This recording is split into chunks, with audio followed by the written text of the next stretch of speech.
సమూయేలు మొదటి గ్రంథము 31వ అధ్యాయము.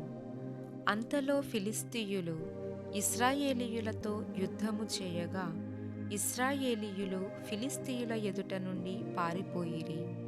గిల్బోవా పర్వతము వరకు ఫిలిష్తీయులు వారిని హతము చేయుచు, సౌలును అతని కుమారులను తరుముచు, యోనాతాను, అబీనాదాబు, మెల్కీషూవ అను సౌలు యొక్క కుమారులను హతము చేసిరి.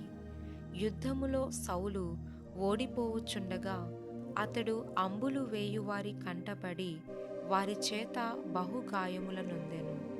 అప్పుడు సౌలు, సున్నతి లేని వీరు వచ్చి నన్ను పొడిచి అపహాస్యము చేయకుండునట్లు నీ కత్తి దూసి దాని చేత నన్ను పొడువుమని తన ఆయుధములను మోయువానితో చెప్పగా, అతడు భయము చేత అలాగు చేయనొల్లకుండెను గనుక సౌలు తన కత్తి పట్టుకొని దాని మీద పడెను.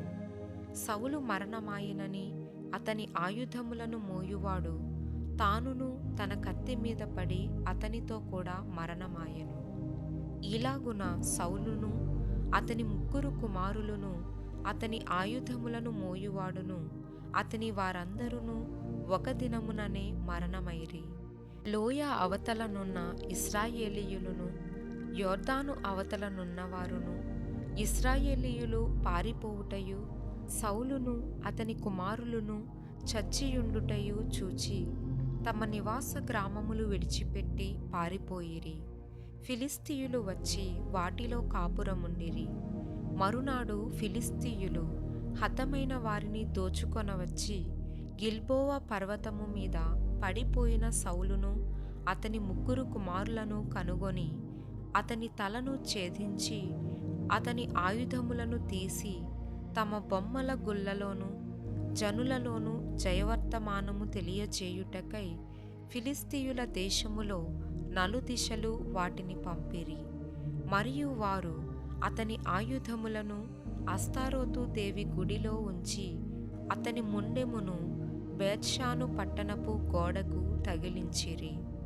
అయితే ఫిలిష్తీయులు సౌలుకు చేసిన దాని గురించిన వార్త యాబేష్ గిలాదు వారు విని, బలశాలులందరూ లేచి రాత్రి అంతా నడిచి సౌలు మొండెమును అతని కుమారుల కళేబరములను బేత్షాను పట్టణపు గోడ మీద నుండి దించి యాబేషునకు తిరిగి వచ్చి వాటిని దహనము చేసి వారి శల్యములను తీసి యాబేషులోని పిచుల వృక్షము క్రింద పాతిపెట్టి 7 దినములు ఉపవాసముండిరి.